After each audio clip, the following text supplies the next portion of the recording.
L'ésotérisme chrétien attire de nombreux chercheurs sincères sur la base de son titre qui équivaut à une promesse, un christianisme, repère fondamental sur le plan culturel et sacré d'une part, et la notion d'ésotérisme, qui introduirait à la transmission de données réservées à ceux qui veulent, entre guillemets, aller plus loin. En d'autres termes, cette proposition promet de concilier foi chrétienne et recherche spirituelle approfondie, de retrouver les enseignements secrets que l'Église aurait oubliés ou cachés, ou bien se passer de lourdeurs inutiles pour aller directement chercher la synthèse efficace de tout ça. Après avoir analysé ensemble Pappus et ses inventions, les promesses des sociétés initiatiques et la récupération de Saint-Martin, il me semble nécessaire d'examiner cette question qui reste en suspens. L'ésotérisme chrétien existe-t-il vraiment ? Car au fond, les aspects précédents que nous avons examinés sont périphériques à cette question qui mérite donc d'être traitée maintenant. Alors, mon approche sera à hauteur humaine, c'est-à-dire je ne vais pas faire d'études sociologiques exhaustives ou historiques. Je me mettrai à la place du chercheur sincère en m'inspirant de ma propre expérience, ainsi que de celle de nombreuses personnes que j'ai croisées et qui m'ont fait l'honneur de leur confiance. Car cette question touche des personnes réelles avec des quêtes spirituelles authentiques qui méritent un discernement honnête, plutôt que des tentatives de vouloir faire rentrer des ronds dans des carrés, à forcer les choses pour les rendre compatibles ou décréter que telle ou telle condition d'accès est respectée ou non. Car je dois vous dire d'emblée quelque chose d'important. À l'issue de ce parcours d'analyse, ma conviction s'est affermie que ce que l'on nomme ésotérisme chrétien éloigne généralement de la foi chrétienne plutôt qu'il n'y conduit. Je ne cherche pas à vous convaincre, mais à vous donner des éléments de discernement pour votre réflexion. Alors voici la trame de cet entretien. Nous verrons d'abord comment naissent les confusions entre culture chrétienne et christianisme, confusions qui ouvrent la porte aux propositions ésotéristes, puis nous examinerons ces propositions et leurs promesses. Ensuite, je partagerai quelques critères d'aide au discernement pour évaluer ces différentes démarches, et enfin nous aborderons la question centrale, s'agit-il encore de christianisme ? J'ai aussi une annonce à vous faire particulière en fin d'entretien, mais bon, chaque chose en son temps. Commençons donc par clarifier de quoi nous parlons exactement quand nous évoquons le christianisme. Pour comprendre comment on arrive à l'ésotérisme chrétien, il faut d'abord distinguer deux réalités souvent confondues. La culture chrétienne d'une part et le christianisme d'autre part. La culture chrétienne, c'est un ensemble de valeurs héritées du christianisme. Le respect de la personne, la recherche de la vérité, le pardon, la charité, l'humilité. Pour résumer, ce que l'on appelle aujourd'hui l'humanisme en découle largement. Et dans cette approche, d'ailleurs, Dieu n'est même pas vraiment indispensable. On a en quelque sorte intériorisé les lois morales supérieures du christianisme. Beaucoup de nos contemporains, y compris des chrétiens, s'en tiennent à cette culture chrétienne. Le christianisme va plus loin. Il repose sur une personne, Jésus, qui fut crucifié et ressuscité pour notre salut. Il s'agit donc d'un rapport personnel au Christ comme unique voie de salut de l'âme. Jésus n'a pas fondé une religion parmi d'autres, il a fondé une église, c'est-à-dire une communauté de ceux qui le reconnaissent comme fils de Dieu et se remettent à lui pour leur justification, c'est-à-dire devenir juste. Ces deux points de départ produisent des cheminements en fait très différents entre la culture chrétienne et le christianisme. Alors pour ceux qui s'appuient sur la culture chrétienne, plusieurs écueils peuvent se présenter. Par exemple, l'impression que lire la Bible ou étudier la tradition chrétienne demande trop d'énergie. Ou bien encore l'idée qu'il faudrait apprendre un catéchisme comme on apprend le code de la route. C'est un système qui va être perçu comme arbitraire et qui est extérieur et qui ne sert pas forcément à grand-chose, sinon à rentrer dans des codes ou des communautés. Et aussi la conviction que notre niveau culturel moderne, actuel, nous dispense de toutes ces anciennetés. Après tout, bouddhisme ou humanisme aboutissent au même résultat. Tout le monde est bien gentil finalement, non ? Alors les personnes qui suivent cette voie-là sont généralement et naturellement attirés par un ésotérisme très général, séduits par des raccourcis, par des synthèses, et recherchent une forme d'efficacité ou de rentabilité, si on veut dire comme ça, dans ce qu'ils vont entreprendre, dans ce qu'ils vont appeler l'ésotérisme. En réalité, leur démarche ne sera pas spécifiquement chrétienne, mais ira plutôt vers un ésotérisme général, du moins c'est la trajectoire la plus logique à laquelle on peut s'attendre. Je passe rapidement sur ce public, même s'il représente des chrétiens sincères mais peu formés, vulnérables au syncrétisme de toutes sortes, ce n'est pas le sujet. Pour ceux qui se rattachent au christianisme, d'autres questions se posent et ont cette relation personnelle avec Jésus, mais des interrogations surgissent dans trois directions. Une direction vers Dieu, et ils vont se poser des questions du type « Comment le trouver ?» au-delà des apparences confessionnelles, ou « Ma sincérité ne suffit-elle pas finalement ?»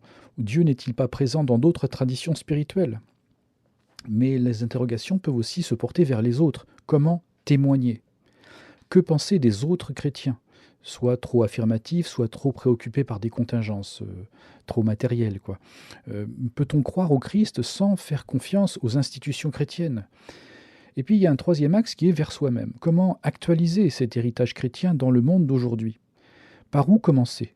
Dans cette masse de textes et de traditions, après tout, comment s'y retrouver? Faut-il d'abord se connaître soi-même ou chercher à connaître Dieu? Ou faire les deux à la fois, mais ça devient un peu compliqué. Donc ces questions sont légitimes, mais elles créent toujours un entre-deux qui est systématiquement inconfortable. On sait qu'on ignore des choses importantes, mais on ne sait pas précisément ni quoi, ni où chercher. Alors la conscience, elle a besoin de certitude, elle a besoin de repères, et donc c'est précisément dans cet entre-deux que vont s'engouffrer des propositions ésotéristes avec leurs promesses, souvent séduisantes. Parce que c'est alors que surgissent des propositions, des réponses à nos besoins de certitude. Il va y avoir des rencontres, il va y avoir des livres qui semblent répondre exactement à nos interrogations du moment et semblent les prolonger et apporter des éléments de réponse, donc des éléments de certitude. On entend des phrases qui résonnent, on suit des pistes qui paraissent vraiment prometteuses. Alors ces propositions, je vais les répartir en 5 axes principaux pour qu'on puisse les identifier. Et peut-être que vous en avez rencontré certaines d'entre elles. Alors, une proposition du type «l'Église a oublié ou a caché quelque chose». Et on vous explique que l'Église institutionnelle a volontairement dissimulé des vrais enseignements du Christ pour maintenir son pouvoir sur les âmes, sur les gens. Alors les dogmes, les sacrements, l'autorité ecclésiale, tout ça éloignerait en fait les fidèles de la véritable spiritualité qui, elle, est toujours dissimulée. Heureusement, certains ont préservé la vraie tradition et coucou, nous voilà, on a tout sauvegardé de nous-mêmes, on a été arracher ces secrets à l'Église et on va vous les expliquer clairement. Une autre proposition assez récurrente, c'est tout ce qui est chrétien se trouve également ailleurs, en toute authenticité. Toutes les traditions spirituelles, en fait, elles convergent vers la même vérité. Alors que ce soit Bouddha, que ce soit Krishna, que ce soit le Christ, en fait, ce sont différents noms pour la même réalité. Et cette approche, en fait, elle rassure, parce qu'on peut rester chrétien tout en s'ouvrant aux sagesses orientales, à la Kabbale, à l'hermétisme, et allons-y gaiement. On estime que finalement, la culture chrétienne, on va la retrouver partout. On quitte donc ce que j'appelais le christianisme, il y a un instant, pour rentrer dans la culture chrétienne dont je parlais juste avant. Et un substitut a été inventé pour expliquer tout ça, que tout est semblable, Krishna, Bouddha, etc. On dit c'est la conscience christique. Et là, c'est parti, on se croit dans un ésotérisme chrétien vachement pointu. Alors, une autre proposition qui existe souvent, c'est Dieu est en toi. Alors là, on n'a plus besoin d'église du tout, on n'a plus besoin de prêtre ou d'intermédiaire, quel qu'il soit. Dieu habite directement en chaque être humain. Il suffit de développer sa conscience, d'éveiller sa nature divine intérieure. Après, les noms peuvent différer, mais la promesse, c'est celle de l'autonomie spirituelle et elle séduit particulièrement à notre époque, qui est très individualiste. Et on se passe de toute transmission. Il suffit de se prendre pour une personne très spirituelle, de prendre sa vessie pour une lanterne, on peut dire ça comme ça aussi, ou d'afficher les signes d'accomplissement spirituel autour de soi pour continuer de se persuader que finalement Dieu est en nous et qu'on va le trouver et que si on l'a trouvé, il faut le faire savoir. Alors un autre axe de proposition qui existe, c'est qu'il existe des techniques secrètes. Des prières oubliées, des rituels cachés, on va affirmer ou suggérer que ces auteurs-là ont été condamnés à tort par l'Église, parce qu'ils étaient en fait dans la vérité, mais que l'Église donc voulait conserver ses secrets, etc., voire une proposition précédente. Toute une littérature est donc interdite, mais révélerait des vrais moyens d'accéder au divin. Alors là-dessus, on va avoir toute une littérature qui va exister, ça va de Saint-Martin, Maître Eckhart, Jacob Böhm, etc., qui deviennent des initiés incompris, ou autant de prophètes qui deviennent pour le coup incontournables pour aller vers un ésotérisme chrétien. Après, un autre axe de proposition, c'est vous pouvez trouver la connaissance. Mais cette connaissance, attention, c'est avec un grand C. Et elle va différencier invariablement la vérité du mensonge, le réel de l'illusion. Et elle jaillit le plus souvent d'une introspection personnelle ou peut se puiser chez certains maîtres précis ou avec certaines techniques qu'on va vous vendre. Rassurez-vous. Une fois que vous aurez acquis cette connaissance, elle va libérer de toutes vos croyances aveugles ou vos croyances limitantes, comme on dit très souvent. Voilà, c'est un petit peu les propositions que vous allez rencontrer qui vont vous emmener gentiment vers un ésotérisme ou un autre, qui va pouvoir se proclamer chrétien à tout moment. Et ces propositions semblent combler exactement les doutes et les questions, parce qu'elles offrent quoi? Elles offrent une explication à nos difficultés, par exemple avec l'Église, avec une institution, parce que donc elle cache la vérité. Ça peut apporter un sentiment de validation de notre quête. Vous cherchez quelque chose de plus élevé et on va vous le fournir. C'est aussi une promesse d'autonomie, c'est-à-dire vous n'avez besoin de personne d'autre que de vous-même. Et la force, elle est en vous et vous allez tout pouvoir faire comme un Jedi, comme un grand. Puis il y a aussi un sentiment assez diffus d'élection, c'est-à-dire vous faites partie de chercheurs sincères qui sont sur une voie authentique, sans illusion, sans faux semblant, et franchement, on n'est pas beaucoup, donc vous êtes vraiment très très fort. Bon, on va se sentir compris, on va se sentir orienté vers des horizons qui vont s'ouvrir. On reste chrétien, du moins on s'estime comme tel, avec des racines culturelles sur lesquelles on est bien installé, mais on s'ouvre à quelque chose qui se décrit comme plus vaste, plus authentique. Et cette voie peu fréquentée renforce l'impression de chercher quelque chose d'important et aussi d'avoir une chance de le trouver, évidemment. Et nous sommes dans ce qui s'appellera le plus souvent l'ésotérisme chrétien. Alors parfois, donc, quand on a quitté le christianisme, on restera dans une culture chrétienne et on choisira simplement l'ésotérisme et ça nous suffira largement. Après, c'est vrai qu'il y a des branches qui sont multiples parce que l'ésotérisme chrétien n'est pas un corpus fixe. Il puise parfois dans l'Antiquité, comme dans les neurosciences, dans le bouddhisme ou dans la Kabbale juive. Ça peut représenter des années d'études et en tout cas un véritable labyrinthe culturel et vraiment multiforme. Et le chercheur devient l'acteur central de sa propre quête. Il va travailler sur son estime de soi, il va se qualifier progressivement pour rejoindre ce qu'il appellera un courant de l'ésotérisme chrétien à travers des personnes, à travers des auteurs, à travers une historicité qu'il va lui-même reconstituer de son mieux. Il y a deux points communs qui vont émerger dans ces différentes démarches, parce que là, nous sommes en train de parler de plein de personnes différentes. Mais il y a deux points communs qui, par ses propres efforts, ses recherches, son introspection, la personne peut trouver des réponses qui seront auto-construites, qui seront auto-élaborées, et elle va s'émanciper alors de toute tutelle et se retrouver peut-être seule, mais bien contente d'être sur cette voie-là. Un autre point commun, qui est que cette recherche d'élévation spirituelle va s'accompagner assez invariablement d'une fuite de l'Église. Parce que ce seront des dogmes, parce qu'il y aura des formes qui vont gêner, ou parce qu'il y avait des interlocuteurs qui vont gêner, ou bien son histoire, qui vont devenir autant de repoussoirs. Et on va vraiment vouloir se distinguer de cette Église qui n'est pas terrible, on voudrait mieux. Et cette fuite de l'Église n'est pas du tout accidentelle, elle révèle quelque chose d'essentiel sur la nature réelle des démarches, et c'est là qu'on va pouvoir rentrer dans des systèmes de critères de discernement avec des points d'alerte. Car comment évaluer ces propositions ésotéristes ? 5 points d'alerte me semblent essentiels pour un discernement honnête, assorti d'un petit test décisif que je vous propose de faire pour vous-même. Le premier critère, c'est l'usage de textes. Observez comment sont utilisées les références chrétiennes. L'ésotérisme chrétien se réfère souvent aux textes apocryphes. S'ils sont cachés, c'est fortement qu'ils ont quelque chose à dissimuler d'important, non ? Mais regardez attentivement. Ces textes sont souvent sortis de leur contexte, fragmentés, utilisés pour dire exactement ce que l'on a envie de leur faire dire. Les évangiles canoniques subissent le même traitement. On extrait une phrase pour appuyer une théorie en laissant complètement le contexte dans lequel ces phrases ont été écrites ou ces paroles prononcées. Hors contexte, si vous voulez, un texte devient un simple prétexte.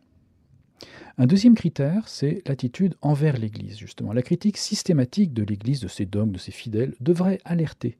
Parce que ces dogmes ne sont pas des dictats arbitraires, mais l'expression organique de la vérité que Dieu cherche à communiquer aux hommes. Ce n'est pas une paille, quand même. Donc, par exemple, Jésus a dit « J'ai révélé les secrets cachés depuis le commencement du monde ». En d'autres termes, ce que cherchaient les hommes par eux-mêmes, il l'a apporté, en étant Dieu. En clair, l'ésotérisme, réservé à des initiés, choisis par des hommes pour d'autres hommes, c'est terminé. Les dogmes servent de jalon pour embrasser les mystères chrétiens, pas pour décrypter comme des énigmes, mais pour s'en nourrir comme des réalités vivantes. Imaginez que les chrétiens seraient tous uniquement de culture chrétienne et qu'il n'y aurait aucun chrétien parmi eux serait très présomptueux. En outre, ces chrétiens sont dûment vérifiés et validés. Il n'y a donc pas de raison de critiquer systématiquement l'Église, ou bien cette critique systématique mérite d'être elle-même interrogée. Vous comprenez le raisonnement. Troisième critère, l'écart par rapport au mystère. L'ésotérisme transforme les mystères en énigmes à résoudre. Mais un mystère chrétien, la Trinité, l'incarnation par exemple, ce n'est pas un problème à élucider. C'est une réalité qui nourrit l'âme. Et cette réalité approfondit, l'âme s'approfondit à chaque contemplation, sans jamais l'épuiser ou s'épuiser. L'ésotérisme promet une connaissance qui différencierait définitivement le vrai du faux. Le christianisme propose une communion au mystère qui enrichit progressivement la relation à Dieu. La communion dans le christianisme, c'est central, c'est un acte et c'est une réalité. Un quatrième critère, c'est la place du Christ. Avec les propositions ésotéristes, vous avez souvent deux possibilités, soit une voie purement intellectuelle et théorique, soit une voie émotionnelle que vous allez appeler cardiaque. Et dans les deux cas, parce que cardiaque, le cœur, hein, ça serait le Christ, quoi. Et dans les deux cas, vous observez bien où est la relation réelle et franche avec Jésus-Christ. Où est cette rencontre personnelle qui définit précisément ce qu'on appelait le christianisme tout à l'heure. Lorsque le Christ devient un simple maître spirituel parmi d'autres, ou un symbole, le symbole du principe christique en nous, il disparaît en tant que personne vivante avec qui on peut entretenir une relation d'amour ou de confiance à tout moment. Enfin, le cinquième critère, c'est la question de la foi en fait. L'ésotérisme fait mine de s'appuyer sur la lumière naturelle de la raison et prétend que c'est la lumière divine en fait. Je parlais de prendre sa vessie pour une lanterne à l'instant. Il peut arriver aussi qu'une hypersensibilité joue un certain rôle pour s'illusionner soi-même quant à sa propre spiritualité ou d'avoir la foi. Mais la foi chrétienne est précisément l'abandon à Dieu, c'est lui qui donne la foi, et c'est une lumière surnaturelle, qui ne dépend pas de la raison. Ça la dépasse, et ça l'englobe. Quant à l'hypersensibilité, elle constitue toujours un nuage qui devra être dissipé, et c'est peut-être beaucoup plus simple que ce que l'on peut imaginer. Si on parle franchement, l'ésotérisme s'est présenté sur le chemin de votre ignorance ou une méconnaissance en proposant une connaissance à la place. Mais cette connaissance-là n'est absolument pas de nature à combler ce qui était ressenti comme un manque au départ. L'ignorance dont vous souffriez n'était pas seulement culturelle, c'était le manque d'une dimension qui nous échappe de par notre condition humaine. Cette dimension particulière ne peut être comblée que par l'introduction au mystère chrétien et à la foi chrétienne. Bon, c'est bien joli tout ça, mais ça reste des éléments peut-être théoriques pour vous. Alors je vais vous proposer un test décisif. Au bout du compte, une question simple permet de trancher. Après ce parcours dans l'ésotérisme chrétien, où en êtes-vous de la foi des chrétiens ? Si la réponse est « leur foi n'est pas la mienne », alors peut-être n'avez-vous pas la foi chrétienne. Je ne dis pas que c'est mal, hein. Je dis simplement que c'est peut-être la question à se poser tout à fait honnêtement. C'est décisif, car cette question permet de se recentrer. Quelles sont les pratiques qui sont les vôtres et que vous avez mises en œuvre ? Quels sont vos interlocuteurs réels ? Quel est votre rapport à Dieu, aux autres, à vous-même ? Car au fond, l'ésotérisme passe son temps à déplacer, à désactiver, à nier ou relativiser ce combat spirituel permanent auquel chaque chrétien est vraiment appelé. Nous touchons ici au cœur du problème. L'ésotérisme chrétien prétend offrir une connaissance supérieure, mais de quelle nature est cette connaissance et que devient la foi dans cette démarche ? L'erreur fondamentale, c'est de confondre la sincérité et la vérité. Nous pensons, nous ressentons, nous élaborons selon notre sincérité, et c'est effectivement le mieux que nous puissions faire. Y aller franchement, de toute notre sincérité. Mais la sincérité ne prouve rien, elle ne garantit pas la vérité. Il lui manque quelque chose d'essentiel, la foi en Jésus. Pour le dire avec des mots d'aujourd'hui, il s'agit peut-être de laisser notre ego à sa juste place, sans qu'il occupe la place d'honneur de celle qui domine. Le christianisme nous apprend que nous sommes tous, en tant qu'humains, blessés, diminués, parfois tortueux dans ma manière d'être, ainsi que dans nos raisonnements. Cette condition est déjà pardonnée, guérie par le Christ. C'est le sens même de sa venue. Alors, il ne s'agit pas de perdre son identité, mais de s'en remettre entièrement au plan de Dieu.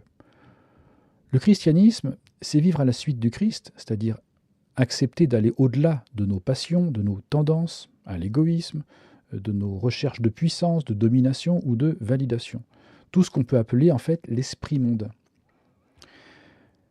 Ça implique d'accepter la souffrance, les revers, les humiliations comme des expériences participant à notre libération. Des épreuves dont font aussi partie d'ailleurs les apparentes réussites aux yeux des hommes.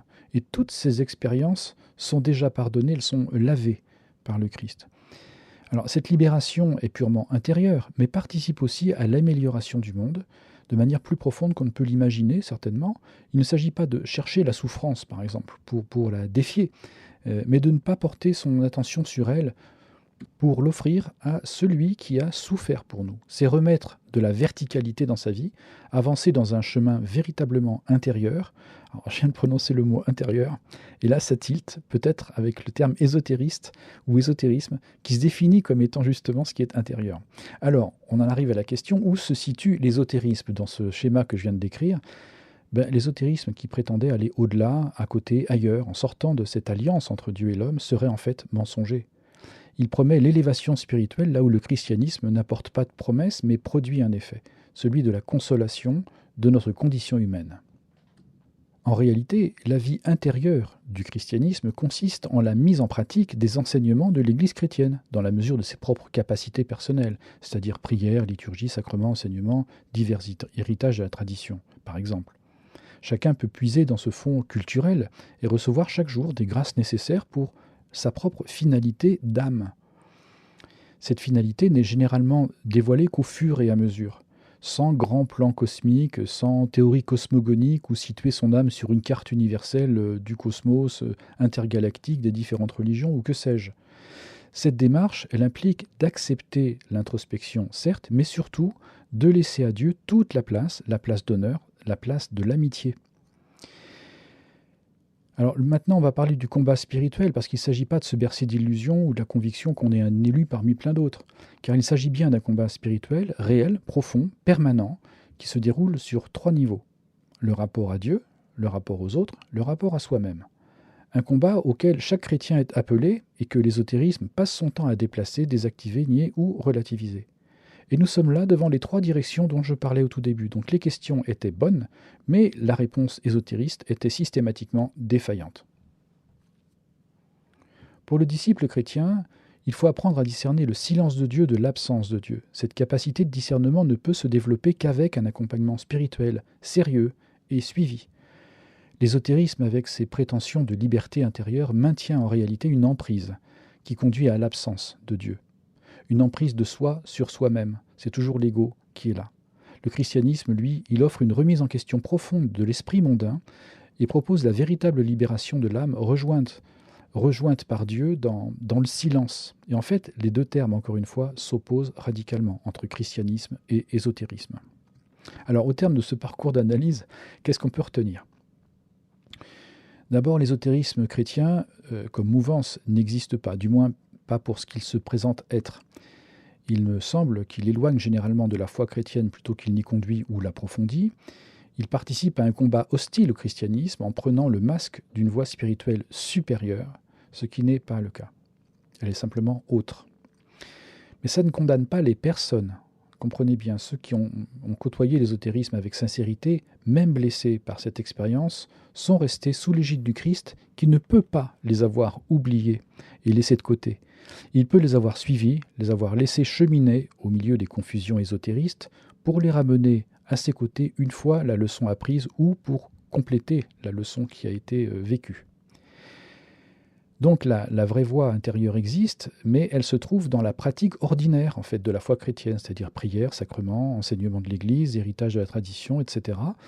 Chacun peut puiser dans ce fond, toujours selon ses capacités, c'est ce que je disais tout à l'heure, et recevoir les grâces nécessaires chaque jour pour sa propre finalité personnelle. Cette finalité se dévoile généralement au fur et à mesure et tout à fait gratuitement et généreusement.